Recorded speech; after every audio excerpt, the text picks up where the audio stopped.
identity politics. We're not into the victimhood mentality. We're not into this, oh poor me, the whole world is against me. In my reading of the seerah from the beginning to the end, I have never once seen the Prophet Muhammad sallallahu alaihi wasallam complain to anybody else about how he was treated. There's a sense of self-dignity. There's a sense of working your own way to get out of the problems you're in. Even if you complain, your complaining should not be the end-all and be-all. Your identity is more than just complaining and groveling. Stand up and do something. Work for a change. Worship Allah subhanahu wa ta'ala and fight legitimate fights to make the world a better place. So no to identity politics. The second aspect of progressive values that I find highly problematic is that overall the entire list of what we should be concerned with, overall the list that is presented to us from the progressive left, some aspects on that list are good and halal, others are ambiguous, and yet others are completely against the Sharia. But the entire list and the prioritization and the attempts to find solutions, that is not stemming from the Sharia, and we have to be very clear about this. Even when something legitimate exists on that list, for example, climate change, there is no question that yes, we should be interested in climate change. There's no question we should try our best to have healthier lives, to be green. There's no question we should save the whales. By the way, I'm a scuba diver. I've dived with whale sharks, so I love whales. But at the same time, on our list of priorities, some people should take charge of that. But before saving the whales, let's save their fellow human beings as well. Let's be concerned about saving their souls as well. So brothers and sisters, the list might have aspects that are good and halal, but it is the prioritization, it is the emphasis, it is how we go about having solutions. Another example, racism. There is no question that racism is a problem we need to solve. But here's my point. How are we going to solve it? Malcolm X pointed out, the only way to solve the racism of America is through the religion of Islam. The religion of Islam is the only way we're going to solve racism. So even when the problem is legitimate, like racism, the solution has to also be legitimate. You're not going to solve any of these problems unless and until you approach it from within the paradigm of the faith, the paradigm of the Sharia, the paradigm of submission to Allah subhanahu wa ta'ala. No matter how politically correct that list is, we look at that list through the lens of the Sharia. We prioritize based upon the Sharia, and then we find solutions based upon the Sharia. That is my second point. My third and final point, brothers and sisters. My third and final point is that, without a doubt, there are aspects on that list that completely contradict the fundamental values of our religion. Progressivism, the far left, whatever you want to call it, there are aspects of that movement that are completely at odds with our morality. And the theme of this year's convention, Faith, Family, and the Future, is one such aspect.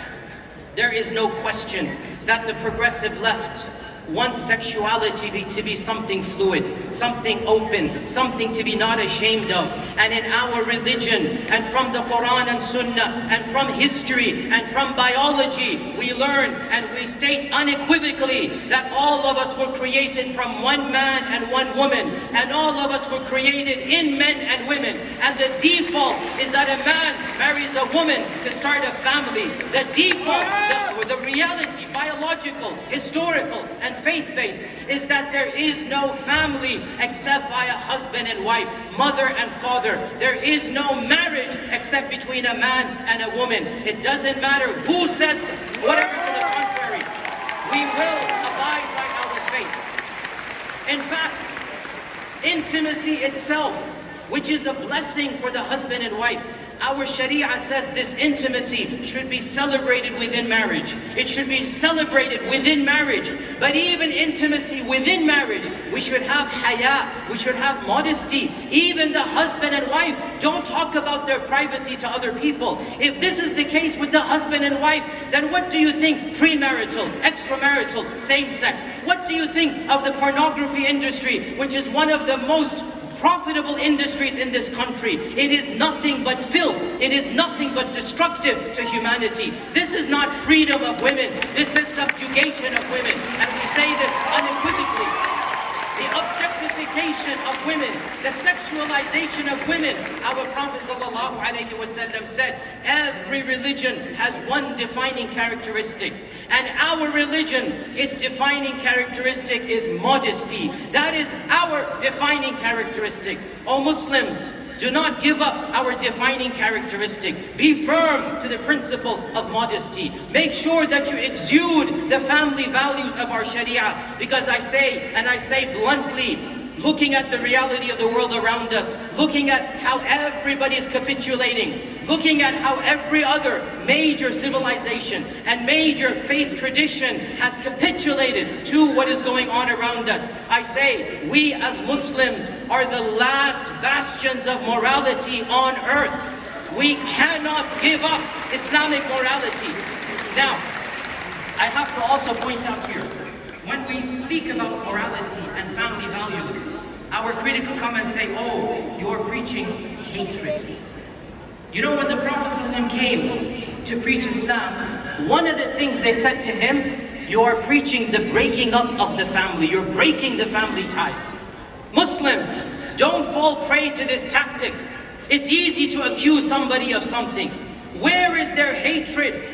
Any Muslim, listen to me carefully, any sister or brother, no matter what your urges are, even if they're halal or haram, the urge itself does not define you.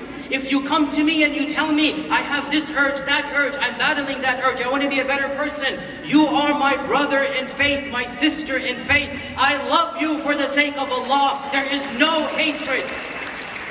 But when I preach morality, when I preach the protection of the family, I do so because I love you. If I really loved you, I would want you to follow what is good for you. If I really loved you, I wouldn't just let you go do whatever you wanted. Especially when you're going to let a teenager decide what they want to be. We used to say for a teenager, what do you want to be when you grow up? They would say astronaut, engineer. These days, what do you want to be? They'll think about another gender. No, no, no, no, no.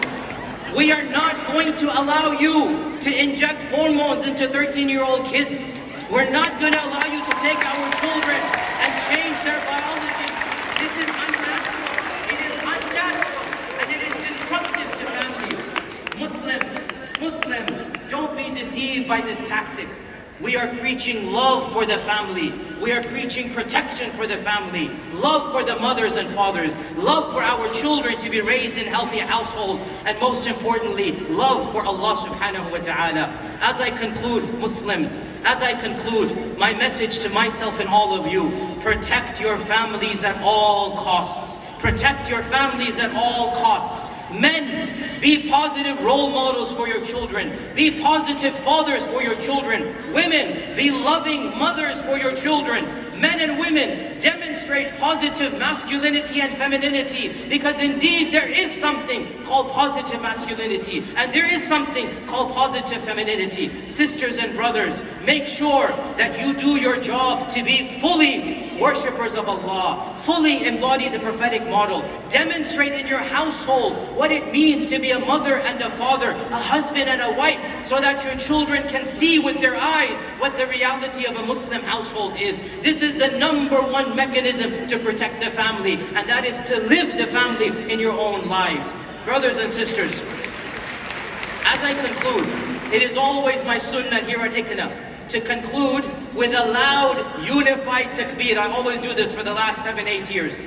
But this year's takbir together is going to be slightly different, because I want us to have a takbir that is demonstrating our genuine commitment to Allah when it comes to family values. I want a takbir from the depths of our heart that demonstrates that we don't care what society says. We're going to follow the religion of Ibrahim, the religion of Musa, the religion of Isa, the religion of the Prophet Muhammad sallallahu alaihi wasallam. A takbir that will shake the walls of this entire auditorium to show how much we love our children. A takbir that is meant to protect our families for the future. So I ask you to join me in a takbir coming from the depths of your heart. Allahu Akbar! Allah!